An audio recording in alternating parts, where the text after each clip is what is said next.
Fast Real Estate Services, Doza Real Estate Group, talking about auction properties today because deals are really hard to come by in the listed market. We're looking off market, also now even looking at auction properties.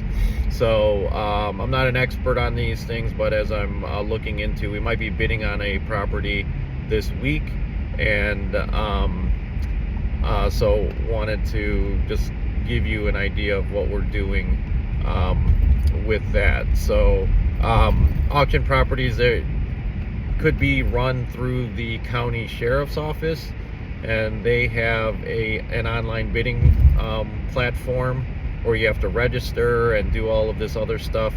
It has to be you have to be able to use cash, so I'm not exactly sure. I think you have to either wire the funds, or you have to send or drop off a certified check, a bank certified check, at the county office. So if you are the winning bidder, then you have to drop off, I think, a deposit, and then the rest within 7 days or something like that. Don't quote me on that, but it's something to that effect. And if you don't do that and follow through, then I think there's some consequences to that. So I don't know if it's legal consequences, or it might, I'm assuming it is, where if you don't follow through and you're the winning bidder, that they can take legal action against you, or there might be something to that effect. So but you have to use cash. It can't be financed, and I'm going to learn more about how to process the actual payments, or how they get money to the whether it's a county sheriff's office, or it might be just an auction company. Auction.com is one that I've seen, but I think they also work in conjunction with the county offices to list properties on their site that are for auction. So you got to do your research. Now, you can't get into these properties usually. Sometimes the properties are occupied by the owner, the current owner of the house that's getting foreclosed on, or it could be vacant. But you are not allowed to go on the property or try to get inside the property. That's considered trespassing, because it's still owned by somebody else. So you have to assume that somebody's living inside, whether it's a tenant or the owner, and you cannot go on the property. So you basically have to buy these properties sight unseen. You really have to know somebody on the ground, or you better know yourself the area, the house itself, and just prepare for the worst case scenario. If you're going to buy these properties, then you have no idea what the structural foundation is like, if there's mold in there or whatever. But you have to base your numbers based on remediating anything that could be to that effect, so that you're not buying something and then finding out later that it's going to cost too much to renovate. So that's the real risk of buying these properties. But if you're buying in a decent area, and then if you know the neighbors, or you can ask the neighbors what's going on with this house, so on and so forth, they might even tell you, oh yeah, the basement was falling apart, or the basement walls were caving in, something to that effect. And then you just have to run that into your numbers, and if your numbers don't work, then obviously don't do it. So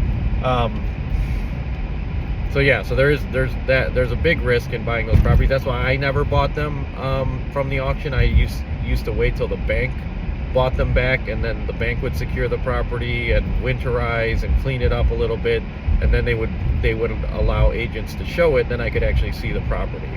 So but because people are just buying auction properties, or outbidding the banks or what have you, because usually I'll take a step back. Usually the banks will be one of the bidders, the bank that holds the mortgage, because they want to make sure that they get control of the house.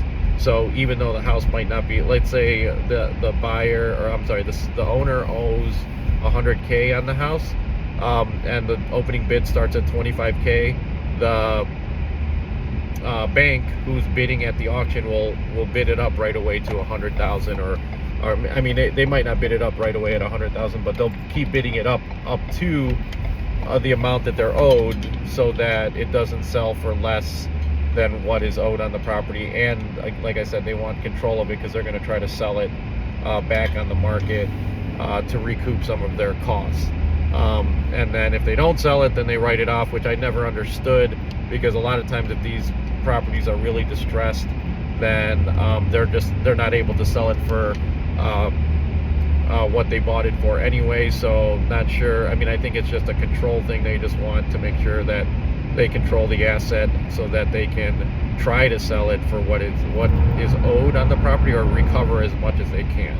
So just know that you know, you don't want to get into a bidding war with the bank, because usually if the bank is bidding it up, then it's going to be too much for you and your numbers to work to make a profit. And then the real work begins if you do win.